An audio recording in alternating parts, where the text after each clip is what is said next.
belajar biologi seperti biasa. Apakah anak-anak semua sudah siap untuk belajar hari ini? Siap. Ya, karena memang kalau sudah siap ya, Ibu lihat juga ruangannya sudah bersih. Ibu minta tolong pada Agus untuk memimpin doa. Baik, sebelum kita memulai pelajaran kita, mari kita berdoa beragama dan kepercayaan kita masing-masing berdoa mulai.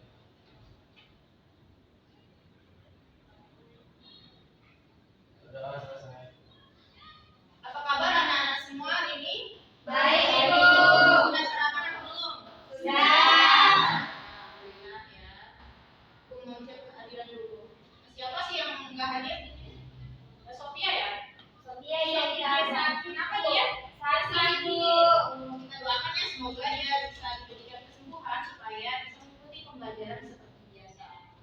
Amin. Nah, pada minggu kemarin kita sudah belajar mengenai virus. Nah, ada yang masih ingat apa saja yang kita pelajari pada minggu kemarin? Angkat tangan. Hai, Bu. Oke, apa? Ada ciri-cirinya virus, Bu. Ya, betul sekali. Ada lagi? Saya, Bu. Virus itu bisa hidup di sel inang, Bu. Betul sekali. Ada lagi? Saya, Bu, virus itu dapat berkembang biak. Oke, betul sekali ya. Jadi ternyata virus itu bisa berkembang biak. Nah, kali ini kita akan belajar mengenai replikasi dari virus. Nah, sebelum itu ini ada tujuan pembelajaran yang akan kita capai pada hari ini. Aku minta tolong pada Mulyani untuk baca poin nomor 1. Yang pertama, peserta didik diharapkan dapat menjelaskan pengertian replikasi virus secara detail. Oke, Ulfa yang kedua, peserta didik diharapkan dapat menjelaskan pengertian replikasi virus secara disogenik. Sedangkan Olivia yang ketiga, peserta didik diharapkan dapat menganalisis replikasi virus secara litik dengan benar. Oke, Nani, tolong bacakan yang keempat. Peserta didik diharapkan dapat membandingkan proses replikasi virus secara litik dan disogenik dengan benar. Yang terakhir, baik. Peserta didik diharapkan dapat menyajikan hasil kajian literatur tentang replikasi virus meliputi daur litik dan daur disogenik dengan baik dan benar. Oke, jadi itu dia ya tujuan pembelajaran kita. Jadi pada hari ini kita akan belajar mengenai replikasi virus serta replikasi virus secara litik, disogenik dan juga membandingkan proses dari replikasi virus secara litik dan disogenik tersebut. Nah, untuk alur pembelajaran kita itu kurang lebih seperti minggu kemarin. Jadi menggunakan model pembelajaran berbasis masalah. Jadi nanti akan Ibu tayangkan sebuah video, kemudian akan dirumuskan masalah dari video yang sudah ditampilkan. Kemudian nanti ada satu kelompok yang akan maju untuk mempresentasikan hasilnya dan kelompok lain menanggapi. Dan kemudian pada akhir pembelajaran Ibu minta kepada kalian untuk dapat menyimpulkan apa yang sudah kita pelajari pada hari ini. Ya, itu. Ini dia video yang akan Ibu tayangkan. Silakan kalian memperhatikan video. Baik, Ibu. Researchers have used photographic supercomputer to model the emission and flow of virus-like particles through infected people in a variety of indoor environments.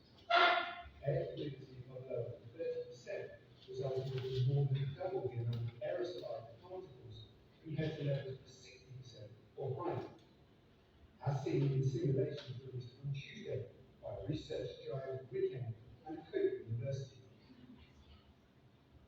Their findings suggest the use of humidifiers to make up the limit infections during times when window ventilation is not possible. The study also indicated that clear face shields are not as effective as tight-fitting face masks in preventing the spread of aerosols. Other findings show the number of seals on wires, for example, should be limited and spaced out. There has been a consensus among experts that the COVID-19 virus can be spread through the air. The US Centers for Disease Control and Prevention revised its guidance this month to say the pathogen can live in the air for hours. Nah, itu dia videonya ya. Nah, mengenai video tersebut, apa yang kalian pikirkan? Saya, Ibu. Tadi itu Ibu tadi yang di awal video itu dia bersin terus virusnya itu tersebar ke depan. Oke, benar sekali ya. Jadi ada seorang ya yang mengeluarkan droplet ke teman di sampingnya sekali ya. Nah, ini juga ada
Satu,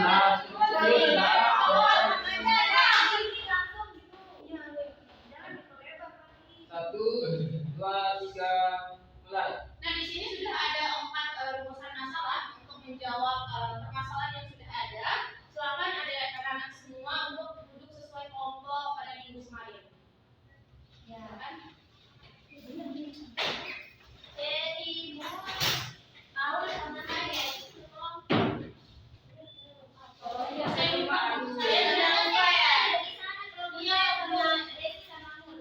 Saya di mana? ada itu di grup kelas sama kelompoknya. Kamu kemarin udah masuk sama nomor 2. Nah, Asia, Agus, dan saya. Ya. Oh, di sini. Kita mau berapa? Iya, iya. Natasha kelompok 1 sama ini ya. Ini Gus. Silakan Bapak duduk. Duduk.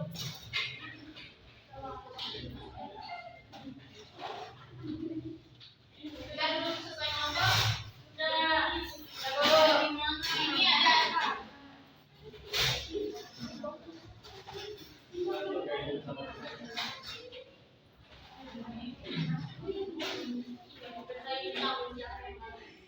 sudah selesai.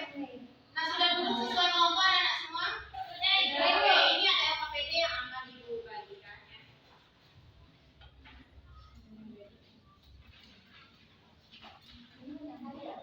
Oke, semua sudah mendapatkan LKPD. Silakan memperhatikan di depan.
Sudah selesai semuanya? Sudah Ibu. Sudah semua? Sudah. Oke. Jadi kan sudah kelompok 1? Tadi Sudah Ibu. Oke, jadi kalau minggu kemarin kan kelompok 1 sudah presentasi. Nah, sekarang giliran kelompok 2. Silakan maju kelompok 2. Kelompok lain silakan menanggapi ya. Perhatikan baik-baik. semua maju Ibu. Iya, semua maju anggotanya.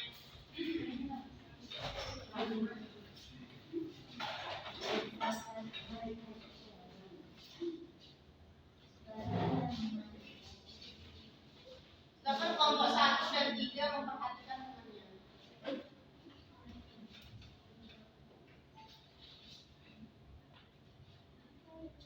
Baik, assalamualaikum warahmatullahi wabarakatuh. Waalaikumsalam warahmatullahi wabarakatuh. Perkenalkan kami dari kelompok 2 akan mempresentasikan hasil diskusi kami.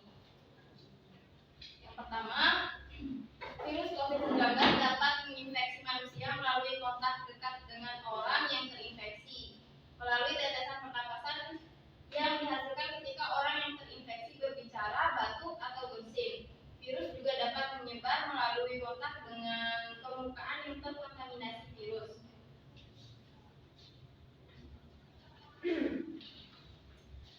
Baik, selanjutnya itu ada hubungannya antara video yang ditayangkan dengan kenaikan kasus virus COVID tersebut.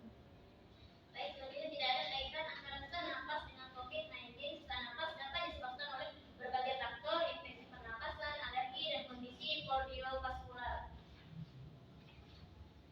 Dan yang terakhir, virus itu dapat memodifikasi dirinya sendiri dalam sel manusia dengan menggunakan enzim-enzimnya sendiri untuk mengkopi materi genetiknya. Ini memungkinkan virus untuk menghasilkan lebih banyak partikel virus yang dapat menyebar dan menular pada orang lain. Kedua, virus dapat memodifikasi dirinya sendiri dalam sel yang telah diinfeksi oleh virus lain, seperti sel yang telah diinfeksi oleh virus influenza. Ini dapat terjadi ketika virus influenza dan virus COVID-19 menginfeksi sel yang sama, dan virus COVID-19 mengambil materi genetik virus influenza dan menggunakannya untuk mereplikasi dirinya. Ini dapat menghasilkan partikel virus yang dapat menular pada orang lain. Baik, itu saja hasil diskusi kami. Oke, silakan bagi kelompok 1 dan 3 memberikan tanggapan dari hasil diskusi kelompok 2. Kelompok 1 Ibu. Silakan. Tadi kelompok 2 Ibu, maaf. Ini kelompok 1 tadi presentasi, dia mengatakan bahwa tidak ada kaitan sesak napas dengan COVID.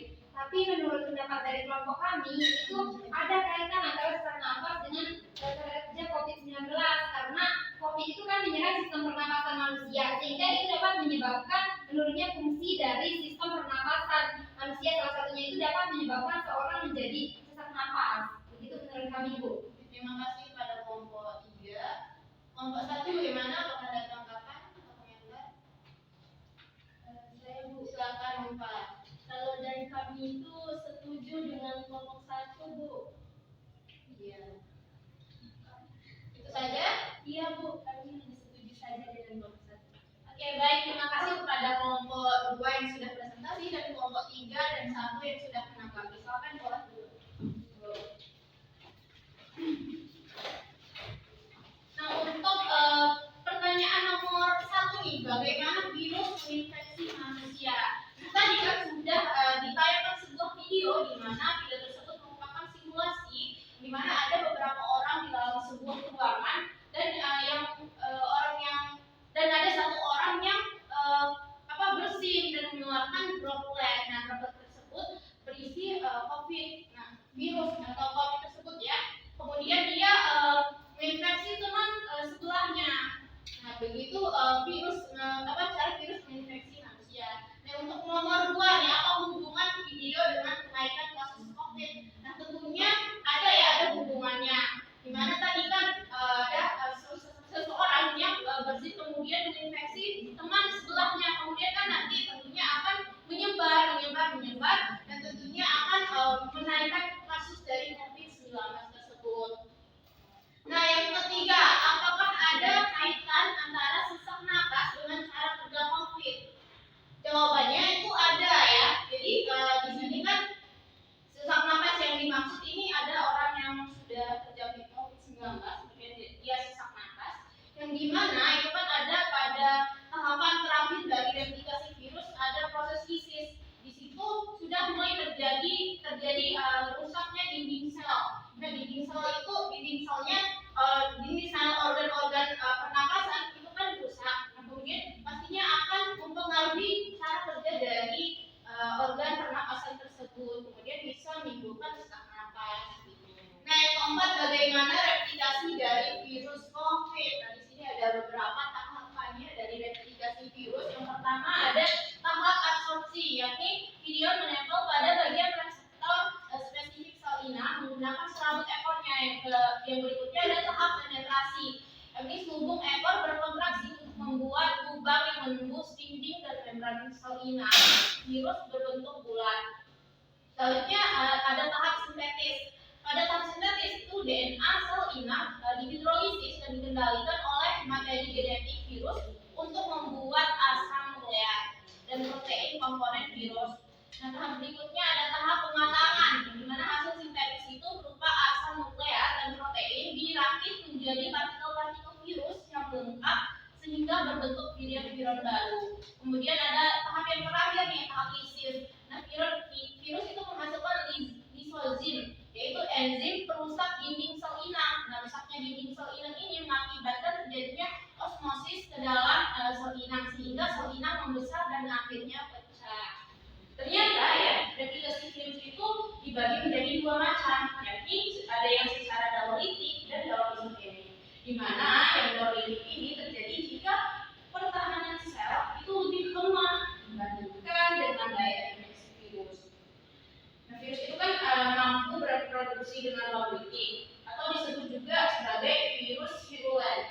Nah, pada dauritik ini sel inang itu akan pecah dan mati serta akan terbentuk virion-virion baru. Nah, seluruh tahapan dalam dauritik itu berlangsung dengan cepat, di mana tahapan-tahapan tersebut itu ada dimulai dari absorpsi, penetrasi, sintetis, replikasi, pematangan, serta lisis. Bisa dilihat ya pada gambar. Di sini ada tahapan-tahapan dari proses replikasi virus secara dauritik. Yang pertama dimulai dari absorpsi, yang dimana di sini itu virion menempel pada reseptor spesifik sel inang dengan menggunakan bagian serabut ekornya. Nah, molekul reseptor ini itu berbeda-beda untuk setiap jenis virus.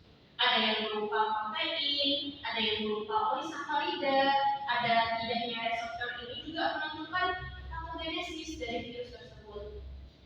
Yang dimana sebagai contohnya itu ada virus polio yang hanya dapat melekat pada sel saraf, pusat dan saluran khusus primata. Selanjutnya juga ada bisa kita lihat di virus HIV yang hanya berikatan dengan reseptor SID4 pada sel sistem imun. Atau juga pada virus rabies yang hanya berinteraksi dengan reseptor asetilkolin.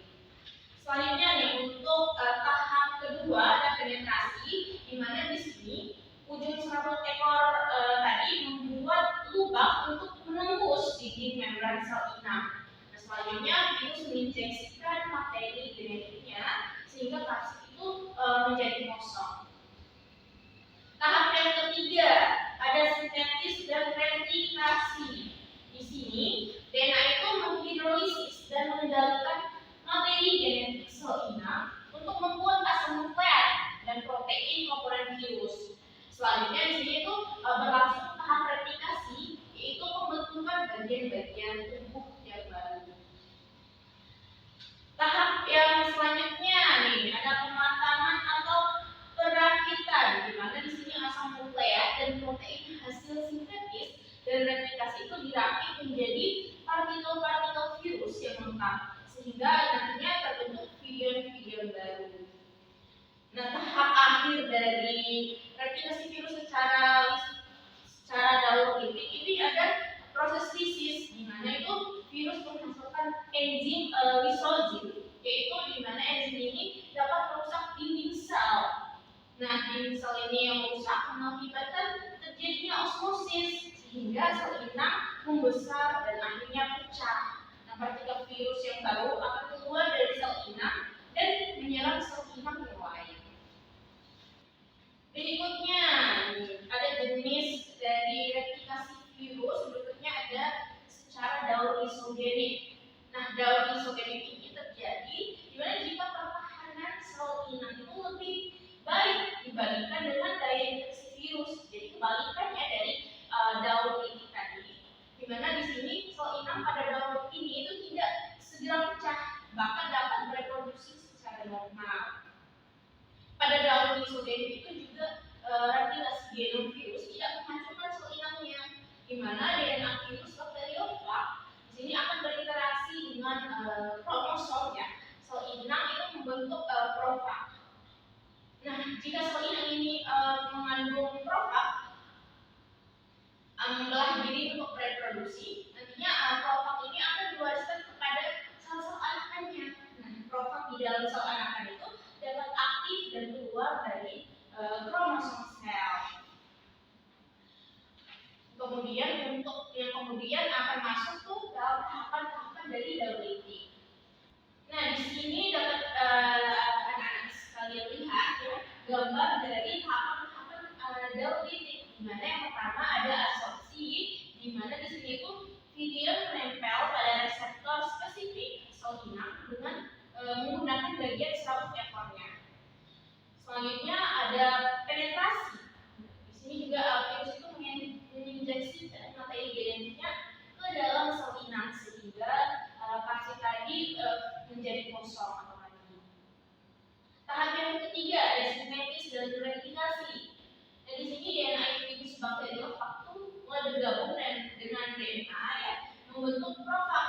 Nah, dalam bentuk profag ini sebagian besar gen itu berada dalam fase tidak aktif, tetapi ada sedikitnya satu gen yang selalu aktif di sini ya.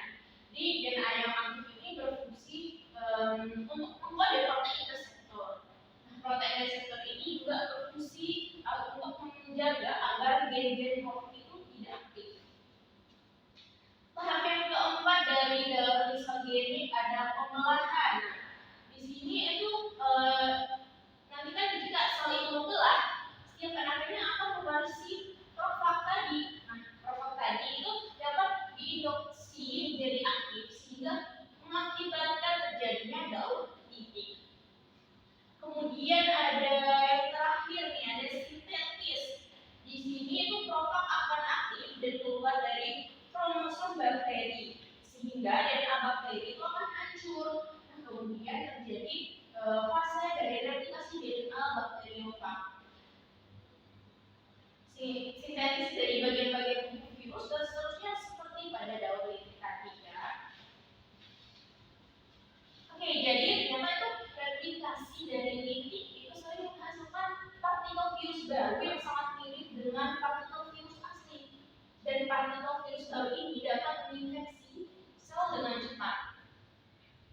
Sedangkan tadi replikasi isogenik di sisi lain itu adalah proses di mana virus mengintegrasikan materi genetiknya ke dalam genom sel, ke dalam genom sel inang. Nah, setelah virus telah mengintegrasikan dirinya ke dalam genom sel, ia dapat tetap dalam keadaan dorongan selama periode waktu yang sama ya, tanpa menginfeksi sel lain. Nah, selama periode dorongan ini, virus itu dapat mereplikasi dirinya sehingga menghasilkan partikel virus baru. Tapi di sini tuh partikel virus barunya ini tidak dapat menginfeksi sel lain ya, jadi karena mereka itu tidak dapat keluar dari sel inang tadi. Nah, secara ringkasnya ya, perbedaan utama antara replikasi virus secara litik dan isogenik itu adalah bahwa replikasi litik itu menghasilkan partikel virus baru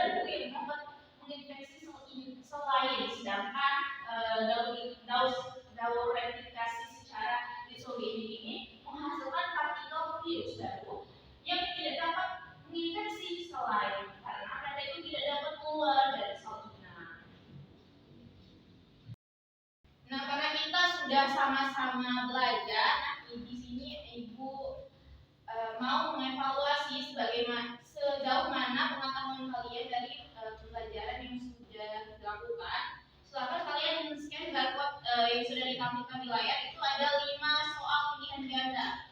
Mudah-mudah kok. Ya Ibu. Ibu kasih waktu 1 menit, silakan dikerjakan.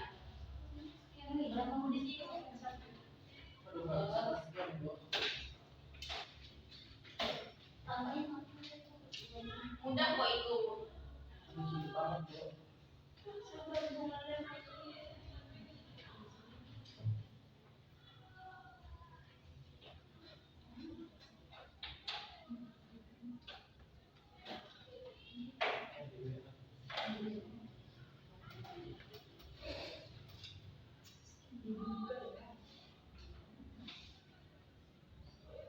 Sudah selesai semuanya ya?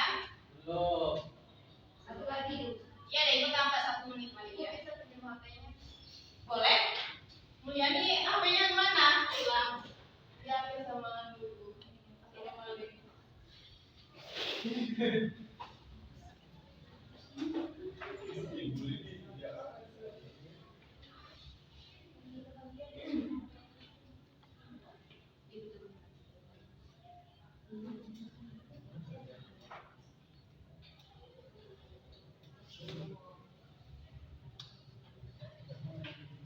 Aku nggak tahu cara scan-nya itu bisa melalui Google. Silakan ketik aja scan barcode. Bisa. Yang 5 soal ini Bu. Iya, nanti ya silakan kerjakan. Ternyata baik modelin tadi. Iya, saya kerjain. Ibu sudah semua ya? Sudah Ibu. Nah, Ibu kan sudah jelaskan tadi kalau di akhir pembelajaran Ibu meminta kalian bisa menyimpulkan apa yang sudah kita pelajari. Silakan yang bisa menyimpulkan angkat tangan. Saya Bu. Silakan Nani. Jadi kesimpulan materi kita yaitu virus bisa bereplikasi di mana terdiri dari beberapa tahapan. Yang pertama itu ada absorpsi virion atau partikel lengkap virus yang menempel pada bagian reseptor spesifik sel inang menggunakan serabut ekornya. Yang kedua itu ada penetrasi atau selubung ekor berkontraksi untuk membuat lubang yang menembus dinding dan membran sel inang. Nah, yang ketiga itu ada sintesis. Nah, pada tahap sintesis ini DNA sel inang dihidrolisis dan dikendalikan oleh materi genetik virus untuk membuat asam nukleat atau salinan genom dan protein komponen virus. Yang keempat itu ada pematangan. Hasil sintesis berupa asam nukleat dan protein dirakit menjadi partikel-partikel virus yang lengkap sehingga terbentuk virion-virion baru. Dan yang terakhir itu ada disease, di mana virus ini menghasilkan disozim, yaitu enzim perusak dinding sel inang. Itu saja Bu. Ya, betul sekali ya. Terima kasih pada Nani. Tepuk tangan semua. Oke, betul sekali ya apa yang sudah disampaikan Nani tadi. Nah, jadi ternyata itu virus itu dapat menyebar dan bereplikasi. Di mana replikasinya itu ada beberapa tahapan, yaitu yang mulai dari absorpsi, penetrasi, sintetis, pematangan, dan yang terakhir ada lysis. Serta ada juga dua jenis perkembangan virus, yakni ada yang secara dauritik dan daurisogenik. Di mana dauritik itu terjadi ketika pertahanan sel inang lebih lemah dibandingkan dengan daya infeksi virus. Sedangkan daurisogenik itu terjadi ketika pertahanan sel itu lebih baik dibandingkan dengan daya infeksi virus. Oke, bisa dimengerti ya anak-anak ya. Nah, dari pembelajaran yang sudah dilaksanakan, bagaimana sih perasaan kalian? Apakah senang, biasa aja, atau bagaimana? Senang. Nah, apa yang kalian sukai dari pembelajaran pada hari ini? Satu kali Bu, tahu gimana cara nyebarnya virus Ibu. Bentuknya juga itu. Jadi bisa kita misalnya ada orang batuk pakai masker atau jangan diperiksa. Oke, jadi itu dia ya pembelajaran kita. Nah, minggu depan kita akan belajar mengenai dampak dari virus. Silakan anak-anak semua mempelajari terlebih dahulu di rumah masing-masing. Dan ini